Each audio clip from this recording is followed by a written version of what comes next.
Hi guys, this is the second video on the French Revolution.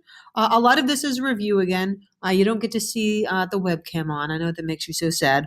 But I want to go review some of these details. A lot of it is stuff you know from the reading, but with the DBQ approaching, I want to just reinforce these ideas and make sure you're all ready and prepared. So we left off of the first video with the financial crisis. And King Louis XVI called a meeting, right? We remember this, to deal with it. And if he was going to raise taxes, who was going to pay them, right? Is it going to be the third estate, the first estate, the second estate, all of them? That was the question. So what happens is there's a meeting of the Estates General. And I know in the play we did, it said it was the first time in like well over 150 years or so. And then from there, a National Assembly gets created. Well, how does that happen? So let's review. So in 1789, representatives from all of the three estates met at Versailles. So you have the first estate, who's the clergy, right? You have the second estate, who's the nobility, and of course the third estate, which includes the peasants, the commoners, some bourgeois, pretty much everyone else. Now, what happens is, remember, it was only one estate, one vote. The votes weren't based on population. So the third estate's vote was always outnumbered, even though they were the majority of the population. So if the king said, well, I suggest, that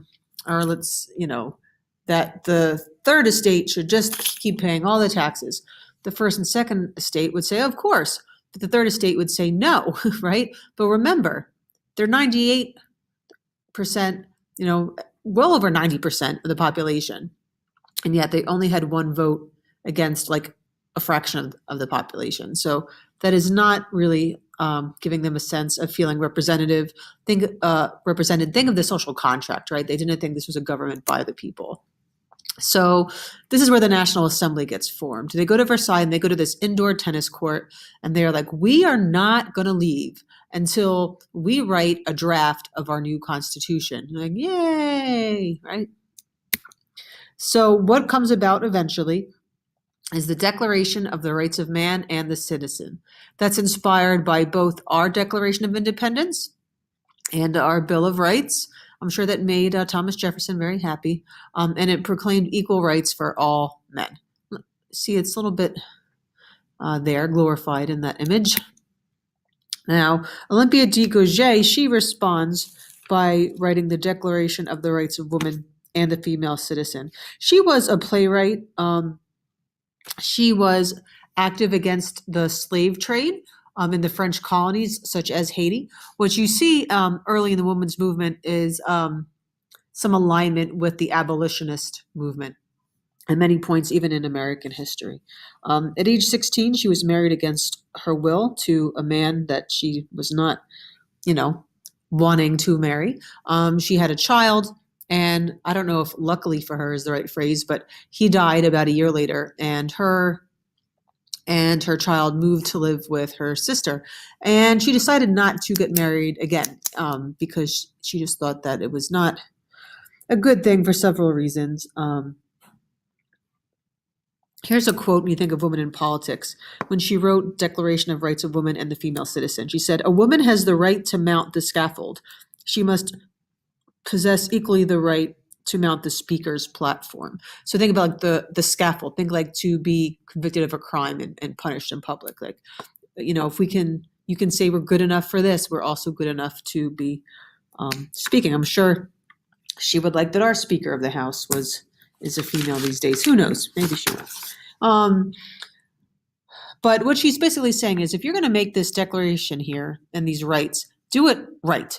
Don't say that just men are equal and have rights, like include women. Otherwise, you're a bunch of hypocrites, and this is all just silliness, right? Now, what happens eventually is the king succeed. The king did not accept the changes that's laid out in the Declaration of Rights of Man and the Citizen. Women were protesting.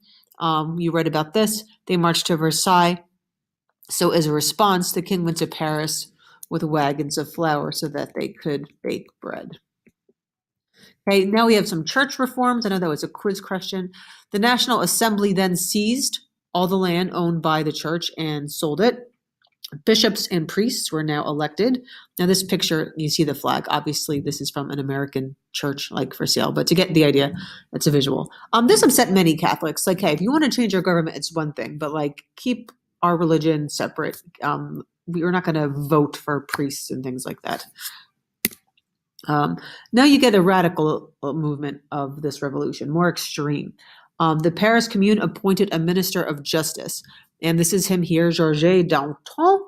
You may notice in the image his face looks a little almost disfigured in some ways. That's because when he was a child, he was attacked by animals. Yeah, then he got... so really what Hobbes wrote about life and nature being dangerous, right? And he also got smallpox. Didn't have the easiest of life. His first wife died when she was 33, along with their child that she was giving birth to at the time. But then he went and married a 16-year-old to take care of their children. I'm just telling you some random information to keep you interested here. But anyway, some people thought that he was taking advantage of financial situations in the revolution. He was eventually guillotined, almost like everyone else, if you remember in our play. Basically because they said he was being lenient to enemies of the revolution. And, there was no toleration for enemies of the revolution during this reign of terror. Not just him, but thousands were killed for supporting the king, saying that they were against popular will. Or even if they didn't support the king but weren't as serious about him being killed, sometimes they were killed. So pretty harsh conditions. Other radical leaders were Jean-Paul Marat. Someone we'll talk about later when we mention his death. He was one of 9 children. He was known for having really bad hygiene, so that's sort of But he wrote a newspaper or a publication, L'Ami du Peuple, which is Friend of the People. He was considered to be consumed with hatred and envy and just wanted this king dead. And in death, he was really treated like a martyr in some ways, but we'll talk about that death in class. Okay, so now with all these radical people, what's going to happen to the king? So when the convention meets, their first step is to abolish the monarchy, but how are they going to do it?